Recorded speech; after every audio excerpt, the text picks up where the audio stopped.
خلوني أبدأ مع قصة الحجية اللي جتني بالعيادة قبل تقريبا نقول أسبوعين. وكانت هذه الحجية بدأت بالسؤال عن فيروس الكورونا، هل يسقط مع المطر؟ هل موجود بالجمعية؟ هل موجود بأكياس الخبز؟ هل موجود على مقابض البيبان؟ فسألتني تقريبا 200 سؤال عن الكورونا. فأنا بالنهاية قلت لها حجية مو كأنك خايفة وموسوسة من الكورونا؟ فقالت يا وليدي إذا ما خاف أوسوس الحين متى راح أوسوس؟ وخلينا نقول لكم نبذة بسيطة عن فيروس الكورونا الكوفيد 19. ودائما نقول إذا قدامك شيء تخاف منه فهمه عشان لا تخاف منه. فيروس الكورونا بدأ من اسمه كوفيد 19، فهو بدأ بديسمبر 2019 من مدينة ووهان الصينية، وتحديدا في سوق للحيوانات الأليفة. النظرية أن ممكن هذا الفيروس انتقل من الحيوانات إلى الإنسان، سوى جمب من سبيشيز إلى سبيشيز، ومن هنا بدأت القصة بالصين ثم انتشرت في أنحاء العالم. فيروس الكورونا يصيب الإنسان بأعراض نزلة برد، شلون حاشتك إنفلونزا مو تحوشك حرارة وصداع وتعب بالجسم وكحة، كذلك فيروس الكورونا. لكن فيروس الكورونا في مشكلة بسيطة، ممكن أن نسبة العدوى اللي فيه والانتشار ممكن نسبياً أكثر من الفيروسات الأخرى، وأيضاً ممكن المشكلة الأخرى أنه ممكن يسبب مضاعفات عند 2 أو 3% من الناس، منهم هؤلاء الناس اللي عندهم مثلاً مشاكل صحية أو كبار السن اللي فوق ال65. عدا ذلك إذا سألناكم شنو أسوأ شيء ممكن يصيبك، ممكن تقول إنه يصيبني فيروس الكورونا، فتأكد راح تكون كأنها نزلة برد، تأخذ لها مسكن وخافض حرارة ثم تشفى وتتعافى من دون علاج أو لقاح. وهذه معلومة عن فيروس الكورونا لحد الحين ماكو علاج أو لقاح. هل معناته هالشيء يخوفنا؟ الإجابة ببساطة لا، لأنك أنت لما تيني كطبيب عائلة وأنت مفلوز فيك إنفلونزا، ترى أنا ما أعالج الإنفلونزا نفسها، وإنما أعالج أعراض الإنفلونزا من كحة وزكام ورشح وتعب وهكذا. فإذا فهمت هذه النقطة وهذه الجزئية ممكن مقدار كبير من الخوف اللي عندك من فيروس الكورونا يروح ويتلاشى. يمكن من الأشياء اللي خوفت العالم معلومة انتشرت وهي معلومة غير دقيقة، أن فيروس الكورونا يطير بالجو. فخلنا نقول لكم الحقيقة، فيروس الكورونا طبعا لا يطير بالجو، فإمكانك أنك تفتح النافذة وتستمتع بالهواء العليل، وبإمكانك أنك تطلع السكة في بيتكم من دون خوف ومن دون حاجة للبس الكمام. الصحيح بفيروس الكورونا أنه ينتقل من شخص مصاب عبر سواء الجهاز التنفسي لما يكح أو لما يعطس.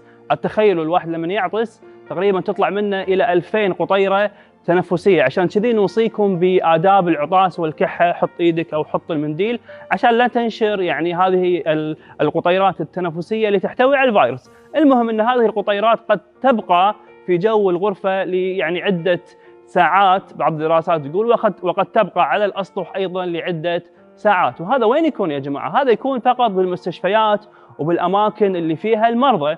وإحنا دائما ننصح أن دائما نعقم الأسطح ونعقم سواء في الكورونا وغير فترة الكورونا. إحنا دائما نقول لكم أن الأسطح في البيت مثلا طاولة الطعام أو طاولة المطبخ يجب أن تعقم على استعمالك لها. فإذا فهمنا هذه الجزئية يمكن هما مقدار كبير من الخوف يتلاشى ونحوله إلى حرص وإلى سلوك وعادات صحية تستمر معنا في فترة الكورونا وفيما بعد فترة الكورونا. فالزبدة أو القمندة نفس ما أحب أقول أن فيروس الكورونا ما يطير، لا تخاف من هذا الموضوع. كل اللي عليك أنك الأسطح اللي قاعد تستخدمها كل يوم، طاولة الطعام، طاولة الصالة بالبيت وما شابه، أنك تعقمها وتنظفها بالمحلول المعقم حسب استعمالك لها. تستعمل طاولة الطعام كل يوم، عقمة كل يوم.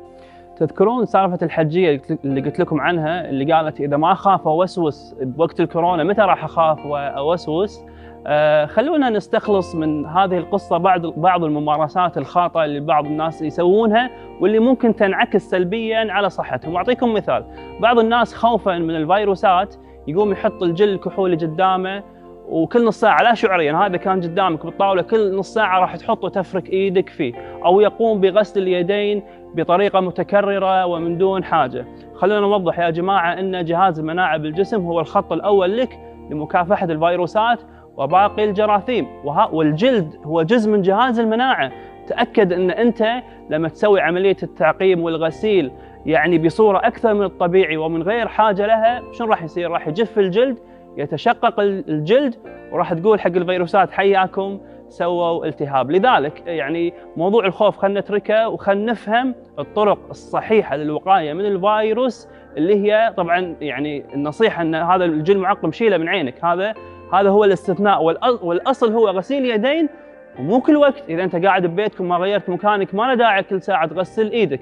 تغسل ايدك قبل تناول الطعام، قبل اعداد الطعام، بعد الخروج من الحمام تكرمون، وعنده يعني عند الرجوع من البيت من الاماكن العامه الجمعيه والعمل وما شابه. لذلك خلونا نفهم ان بعض الممارسات اللي ممكن تصير اكثر من اللزوم ممكن تضر صحتنا اكثر مما تفيدها. خلونا نفهم ان هذا الفيروس ترى ما يحتاج الى خوف، وانما يحتاج الى فهم صحيح. انا كطبيب عائله خلوني اقول لكم عن متلازمه غريبه قمنا نلاحظها. هالمتلازمه اسمها متلازمه متابعه اخبار كورونا من الصبح الى الليل. وايد من الناس اول ما يقومون اول ما يبطلون عينهم على الاخبار سواء بالسوشيال ميديا او بالتلفزيون، ويقعد يتابع اخبار الكورونا والوفيات والاصابات والمصايب من الصبح الى بالليل. طبعا شنو راح يصير؟ طبيعي جدا ان طبعا هذه الاخبار كلها سلبيه، طبيعي جدا راح تنعكس على اعراض عضويه لديك. راح يصير عندك قلق وارق وممكن عصبيه وتعكر في المزاج، وممكن ايضا يصير عندك اعراض عضويه، ممكن يصير عندك صداع، ممكن يصير عندك الام عضلات وهكذا. وخلوني اقول لكم ان الخوف يعني ممكن يكون مفيد. انت لما تخاف من الاسد تنحاش، لما تخاف من الامتحان يعني تدرس له، لكن متابعه الاخبار والخوف الزايد راح ينعكس عليك باثار سلبيه كبيره جدا على صحتك. الله سبحانه وتعالى في اجسامنا معطينا الجهاز الهرموني وهو يتاثر باللي نحسه وباللي نشوفه، فلما تتابع الاخبار هذه من الصبح الى بالليل تاكد ان هرمونات القلق عندك راح ترتفع الى مستويات خطيره جدا، وراح تنعكس على صحتك الحين وبعدين. لذلك نصيحتي اذا انت مو صاحب قرار، يعني انت مو مطلوب منك تتخذ قرارات بخصوص الكورونا، خصص وقت معين نص ساعه او ساعه الا ربع كماكسيموم تتابع فيه الاخبار عشان تبقى يعني ضمن المستجدات اللي قاعد تصير. عدا ذلك استغل يومك، استغل وقتك هذا الكبير مع عائلتك مع اسرتك ومع اشياء تحب تسويها. لذلك نصيحتي حقكم لا تبالغون في متابعة الأخبار هذه الفترة، لأنه راح تأثر جدا على صحتكم النفسية. خلوني أختم لكم هذه النصيحة الذهبية. إذا لاحظت طبعا في شيء طبيعي وفي شيء فوق الطبيعي، فإذا لاحظتم أن أعراضكم سواء النفسية من توتر وقلق أو مزاج أو اكتئاب أو العضوية اللي قلت لكم عنها زادت عن الطبيعي أو زاد وقتها أو حدتها عن الطبيعي، فلا تتردد أبدا بطلب المساعدة، وخاصة في هذا الوقت. وتأكد في وايد ناس يعني راح يساعدونك سواء من أطباء العائلة أو الأطباء النفسيين. تابعوا coronacare.kw.com.